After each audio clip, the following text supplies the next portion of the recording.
രേഖപ്പെടുത്തിയിരിക്കുന്നു. ധർമ്മസ്ഥലയിലെ ദുരൂഹ മരണങ്ങളെക്കുറിച്ചുള്ള അന്വേഷണത്തിൽ ട്വിസ്റ്റ്.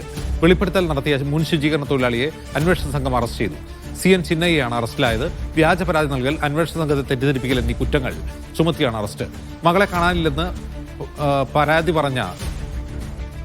പറഞ്ഞത് ഭീഷണിക്ക് വഴങ്ങിയാണെന്നും അനന്യ ഭട്ട് എന്നൊരു മകൾ തനിക്കില്ലെന്നും പരാതിയുമായി രംഗത്തെത്തിയ സുജാത ഭട്ട് പറഞ്ഞു. ഇന്ന് ചോദ്യം ചെയ്യൽ ഹാജരാകാൻ SIT ആവശ്യപ്പെട്ടിരിക്കുകയാണ് സുജാത ഭട്ടിന്റെ പുതിയ വെളിപ്പെടുത്തൽ.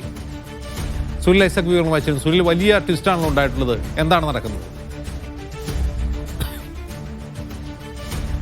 അജിംസ്, കർണാടകയെ പിടിച്ചുകുടുക്കിയ ഒരു വെളിപ്പെടുത്തലിന് ഒടുവിൽ നാടകീയമായ അന്ത്യമുണ്ടായിരിക്കുന്നു എന്നതാണ് ഏറ്റവും പ്രധാനപ്പെട്ട കാര്യം.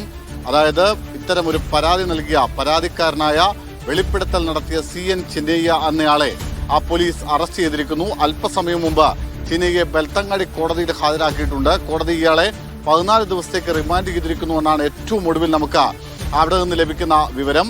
എന്തായാലും നമുക്കറിയാവുന്നതുപോലെ 1995 മുതൽ 2014 വരെ ധർമ്മസ്ഥല മഞ്ജുനാഥ ക്ഷേത്രത്തിൽ ശുചീകരണ തൊഴിലാളിയായിരുന്ന ഒരാളുടെ വെളിപ്പെടുത്തലാണ് വലിയ തോതിൽ വിവാദമാവുകയും ഒരുപക്ഷെ കർണാടകയെ പിടിച്ചുകുലുക്കുകയും ചെയ്ത വലിയ വെളിപ്പെടുത്തലായിരുന്നു. അതായത് 19 വർഷത്തിനിടയ്ക്ക് ഏതാണ്ട് 100-ലധികം സ്ത്രീകളുടെ മൃതശരീരങ്ങൾ ഈ മഞ്ജുനാഥ ക്ഷേത്രത്തിന്റെ പരിസര പ്രദേശങ്ങളിൽ കുഴിച്ചിട്ടിട്ടുണ്ട്. ഭീഷണിക്ക് വഴങ്ങിയാണ് അത്തരത്തിൽ കുഴിച്ചിട്ടത് എന്നായിരുന്നു ഈ ശുചീകരണ തൊഴിലാളിയുടെ വെളിപ്പെടുത്തൽ. ഇതേ തുടർന്ന് ഇയാൾ ഇത്തരമൊരു പരാതി ദക്ഷിണ കന്നഡ SP നൽകുന്നു. ഒപ്പം കോടതിക്ക് മുമ്പിൽ പോയി 164 നൽകുന്നു. വലിയ വെളിപ്പെടുത്തൽ നടത്തുന്നു. കോടതി ഇയാൾക്ക് പോലീസ് സംരക്ഷണം നൽകുന്നു. പിന്നാലെ വലിയ പ്രതിഷേധങ്ങളും പ്രക്ഷോഭങ്ങളും ഒക്കെ ഉണ്ടാകുന്നു. ഒടുവിൽ കോടതിയുടെ നിർദ്ദേശപ്രകാരം കർണാടക ആഭ്യന്തര വകുപ്പ് DGP പ്രണവ് മോഹന്തിയുടെ നേതൃത്വത്തിൽ ഒരു പ്രത്യേക അന്വേഷണ സംഘത്തെ നിയോഗിക്കുന്നു. ഈ അന്വേഷണ സംഘം ഏതാണ്ട് 10 ദിവസത്തിലധികം നീണ്ട തെരച്ചിൽ, മണ്ണ് മാറ്റിയുള്ള പരിശോധന ഈ പ്രദേശത്ത് നടത്തുന്നു. സാക്ഷി ചൂണ്ടിക്കാട്ടിയ 13 സ്പോട്ടുകൾ കേന്ദ്രീകരിച്ചായിരുന്നു പരിശോധനകൾ നടന്നത്. പക്ഷേ ഒന്നും കിട്ടിയില്ല.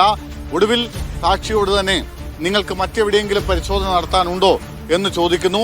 അങ്ങനെ അയാൾ ചൂണ്ടിക്കാണിച്ച ചില സ്ഥലങ്ങളിൽ കൂടി പരിശോധന നടത്തുന്നു. 6ാമത്തെ സ്പോട്ടിൽ നിന്ന് ചില മൃതദേഹാവശിഷ്ടങ്ങൾ കിട്ടിയിരുന്നു. പക്ഷെ അതൊരു പുരുഷന്റേതായിരുന്നു. പിന്നീട് 10ാമത്തെയും 11ാമത്തെയും സ്പോട്ടിനിടയിൽ നിന്നും ഒരു അസ്ഥികൂടം കണ്ടെത്തുന്നു. അതും ഒരു പുരുഷന്റേതാണെന്ന് കണ്ടെത്തുന്നു. അതോടുകൂടിയാണ് അന്വേഷണ സംഘത്തിന് ചില സംശയങ്ങൾ ഉണ്ടാവുന്നത്. മാത്രമല്ല BJP വലിയ രാഷ്ട്രീയ വിഷയമായി ഇതിനെ ഉയർത്തിക്കൊണ്ടുവരുന്നു. മഞ്ജുനാഥ ക്ഷേത്രത്തെ തകർക്കാനുള്ള ശ്രമം നടക്കുന്നു എന്ന തരത്തിലുള്ള ആക്ഷേപങ്ങൾ ഉയർത്തുന്നു. ഇതേ തുടർന്ന് കർണാടക ആഭ്യന്തരമന്ത്രി തന്നെ നേരിട്ട് അന്വേഷണ സംഘത്തോട് ഇതിന്റെ സത്യാവസ്ഥ എന്താണെന്ന് അന്വേഷിച്ച് ഉടൻ തന്നെ റിപ്പോർട്ട് സമർപ്പിക്കാൻ അല്ലെങ്കിൽ കേസ് ക്ലോസ് ചെയ്യാനുള്ള നിർദ്ദേശം നൽകുന്നു. പിന്നാലെയാണ് DGP പ്രണവ് മോഹന്തി ഇന്നലെ വൈകുന്നേരത്തോടുകൂടി ബെൽത്തങ്ങാടിയിൽ എത്തുന്നതും പ്രത്യേക അന്വേഷണ സംഘത്തിന്റെ ഓഫീസിലേക്ക് ഈ വെളിപ്പെടുത്തൽ നടത്തിയ ആളെ വിളിച്ചു വരുത്തുകയും ചെയ്യുന്നത്. തുടർന്ന് ഈ വെളിപ്പെടുത്തൽ നടത്തിയ CN ചിന്നയ്യയെ ഇന്നലെ രാത്രി മുഴുവൻ ചോദ്യം ചെയ്യുന്നു. ആ ചോദ്യം ചെയ്യലിനൊടുവിലാണ് താനിത് വെറുതെ പറഞ്ഞതാണ്. ഇതിന്റെ 2023 ചില ആളുകൾ തന്നെ സമീപിച്ചിരുന്നു. ഇത്തരം വെളിപ്പെടുത്തൽ നടത്തണമെന്ന് ആവശ്യപ്പെടുന്നു. തനിക്ക് പണവും മറ്റും വാഗ്ദാനം ചെയ്തു. ഈ പ്രലോഭനത്തിൽപ്പെട്ട് താൻ അനാവശ്യമായി നടത്തിയ വ്യാജമായ വെളിപ്പെടുത്തലാണ് താൻ നടത്തിയതെന്ന് പോലീസ് സംഘത്തോട് തുറന്നു പറയുന്നു. ഇതിന്റെ അടിസ്ഥാനത്തിലാണ് ഇയാളെ അറസ്റ്റ് ചെയ്യുകയും കോടതിയിൽ ഹാജരാക്കി റിമാൻഡ് ചെയ്യുകയും ചെയ്യുന്ന സാഹചര്യത്തിലേക്ക് കാര്യങ്ങൾ എത്തുന്നത്. അതിനിടയിൽ മറ്റൊരു നിർണായകമായ ട്വിസ്റ്റ് കൂടി ഈ സംഭവത്തിൽ ഉണ്ടായിട്ടുണ്ട്.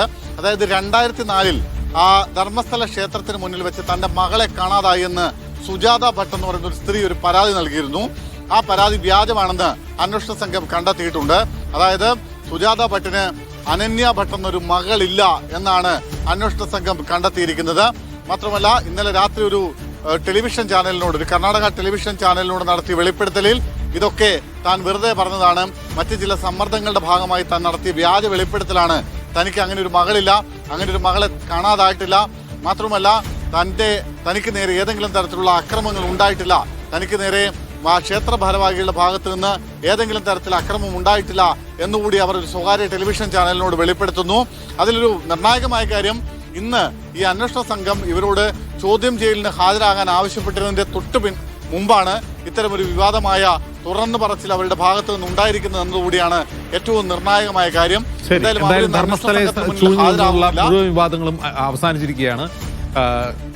വ്യാജമായ തെളിവുകൾ ഹാജരാക്കി എന്നതിന്റെ പേരിൽ CN ചിന്നയ്യ എന്ന വിസിൽ ബ്ലോവറെ പോലീസ് അറസ്റ്റ് ചെയ്തിരിക്കുന്നു. സുജാത ഭട്ട് മാധ്യമങ്ങളോട് പറയുന്നത് അവർക്ക് അങ്ങനെ ഒരു മകളില്ല, അവരെ കാണാതായിട്ടുമില്ല എന്നാണ്.